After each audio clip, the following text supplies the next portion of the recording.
ಸರ್ಕಾರಿ ಶುಲ್ಕ ಶೂನ್ಯ, ಲಂಚ ಮಾತ್ರ 5,000. ಪರವಾನಿಗೆ ಒಂದೇ ದಿನಕ್ಕೆ ಲಂಚ ಕೊಡಿ, ಸಿಗುತ್ತೆ ತಕ್ಷಣ.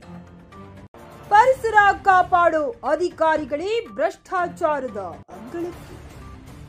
ಕಂಪ್ಯೂಟರ್ ಆಪರೇಟರ್ನಿಂದ ಲಂಚ ಕಲೆಕ್ಷನ್. ಜನಸೇವೆ ಬಿಟ್ಟು ಲಂಚ ಸೇವೆ ಹಿಡಿದ ಪರಿಸರ ಇಲಾಖೆ. ಮಾಲಿನ್ಯ ನಿಯಂತ್ರಣ ಮಂಡಳಿ ಕಚೇರಿಯಲ್ಲಿ ಲಂಚದ ದುರ್ವಾಸನೆ. ಮಾಲಿನ್ಯ ನಿಯಂತ್ರಣ ಮಂಡಳಿಯ ಪರವಾನಿಗೆ ನೀಡುವ ಪ್ರಕ್ರಿಯೆಯಲ್ಲಿ ಭ್ರಷ್ಟಾಚಾರದ ಜಾಲ ಬೆಳಕಿಗೆ ಬಂದಿದೆ. ಸರ್ಕಾರಿ ಶುಲ್ಕ ಶೂನ್ಯವಾಗಿದ್ದರೂ ಪರಿಸರಾಧಿಕಾರಿ ಕೆವಿ ಶಿವಕುಮಾರ್ ಅವರು ಕಂಪ್ಯೂಟರ್ ಆಪರೇಟರ್ಗಳ ಮೂಲಕ ಅರ್ಜಿದಾರರಿಂದ ನೇರವಾಗಿ ಲಂಚದ ಹಣ ವಸೂಲಿ ಮಾಡುತ್ತಿದ್ದಾರೆಂಬ ಆಘಾತಕಾರಿ ಘಟನೆ ನಡೆದಿರುವುದು ಬೆಳಕಿಗೆ ಬಂದಿದೆ.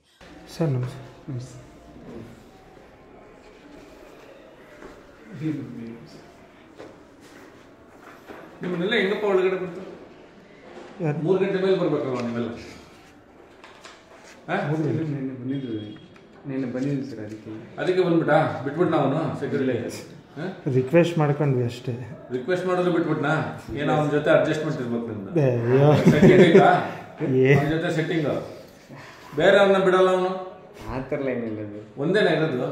ಒಂದೇ. ನಳಿನಿ ಬಾಮೈ ಅವ್ರ ಹತ್ರ ಏನು ಸೆಟ್ಟಿಂಗ್ ಮಾಡೋಣ ಸರ್ ನಾವು. ಮತ್ತೆ ಹೆಂಗ್ರಿ ಪಾಪ ಇಂಡಸ್ಟ್ರೀಸ್ನೆಲ್ಲ ಬಿಡಲ್ಲ ತಗೊಂಡಿದ್ವಿ ಅವ್ರ ಕೈ ಕೊಟ್ಟು. ಮೂಲಗಳ ಪ್ರಕಾರ ಪರವಾನಿಗೆಗಾಗಿ ಅರ್ಜಿದಾರರು ಅಧಿಕಾರಿಗಳಿಗೆ 5,000 ಲಂಚ ನೀಡಬೇಕಾದ ಪರಿಸ್ಥಿತಿ ನಿರ್ಮಾಣವಾಗಿದ್ದು, ಲಂಚ ನೀಡಿದವರಿಗೆ ಒಂದೇ ದಿನದಲ್ಲಿ ಪರವಾನಿಗೆ ಸಿಗುವಂತೆ ಮಾಡಲಾಗುತ್ತಿತ್ತು. ಈ ಲಂಚ ವಸೂಲು ಕಾರ್ಯದಲ್ಲಿ ಅಧಿಕಾರಿಗಳೊಂದಿಗೆ ಕೆಲಸ ಮಾಡುತ್ತಿದ್ದ ನಳಿನಿ ಎಂಬ ಕಂಪ್ಯೂಟರ್ ಆಪರೇಟರ್ ತನ್ನ ಅಧಿಕೃತ ಕೆಲಸ ಬಿಟ್ಟು ಮೇಲಧಿಕಾರಿಯ ಸೂಚನೆಯಂತೆ ಲಂಚದ ಹಣ ಕಲೆಕ್ಷನ್ನಲ್ಲಿ ತೊಡಗಿಸಿಕೊಂಡಿದ್ದಾಳೆ ಎಂಬುದು ತಿಳಿದು ಬಂದಿದೆ.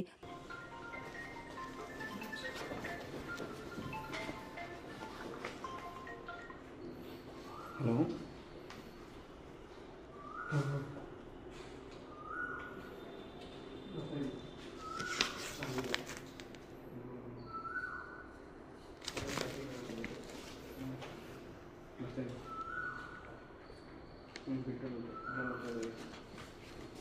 ಈ ಘಟನೆಯಿಂದ ಸರ್ಕಾರಿ ಕಚೇರಿಗಳಲ್ಲಿ ನಡೆಯುತ್ತಿರುವ ಭ್ರಷ್ಟಾಚಾರದ ಗಂಭೀರತೆ ಮತ್ತೊಮ್ಮೆ ಬಯಲಾಗಿದ್ದು, ಪರಿಸರ ಹಿತಾಸಕ್ತಿಗಾಗಿ ಕಾರ್ಯನಿರ್ವಹಿಸಬೇಕಾದ ಇಲಾಖೆಯೇ ಲಂಚದ ಅಂಗಳವಾಗಿ ಮಾರ್ಪಟ್ಟಿರುವುದು ಸಾರ್ವಜನಿಕರಲ್ಲಿ ಆಕ್ರೋಶ ಮೂಡಿಸಿದೆ. ಸರ್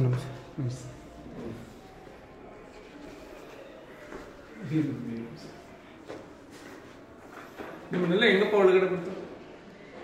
3 ಗಂಟೆ ಮೇಲೆ ಬರ್ಬೇಕಲ್ವ ನೀವೆಲ್ಲ? ನೆನ್ನೆ ಬಂದಿದ್ವಿ ಸರ್, ಅದಕ್ಕೆ ಬಂದ್ಬಿಟ್ಟಾ? ಬಿಟ್ಬಿಟ್ಟು ನಾವು ಸೆಕ್ಯೂರಿಟಿ ರಿಕ್ವೆಸ್ಟ್ ಮಾಡ್ಕೊಂಡ್ವಿ ಅಷ್ಟೇ. ರಿಕ್ವೆಸ್ಟ್ ಮಾಡಿದ್ರೆ ಬಿಟ್ಬಿಟ್ನಾ? ಏನೋ ಅವನ ಜೊತೆ ಅಡ್ಜಸ್ಟ್ಮೆಂಟ್ ಇರ್ಬೇಕು ನಿಮ್ದು.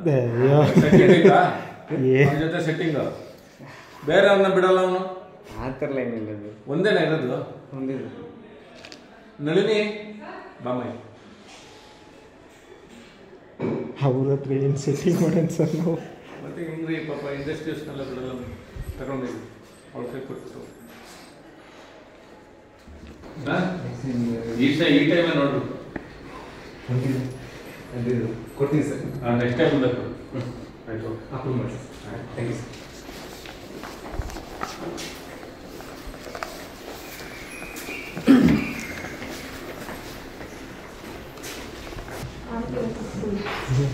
ಹಾಸ್ಪಿಟಲ್ ನೆಕ್ಸ್ಟ್ ಟೈಮ್ ಬಂದಾಗ ಸೇರಿಸ್ಕೊಳ್ಳಿ. ಇವಾಗ ನಮ್ದೆಲ್ಲ ಆಫೀಸ್ ರೈಡ್ ಆಗ್ಬೇಕಾಗ ನಾವ್ಯಾರು ಎಲ್ಲ 200 ರೂಪಾಯಿ ಮತ್ತೆ ನೀವು ಯಾವತ್ತೂ ಡೇಟ್ ಫಿಕ್ಸ್ ಮಾಡ್ಕೊಂಡು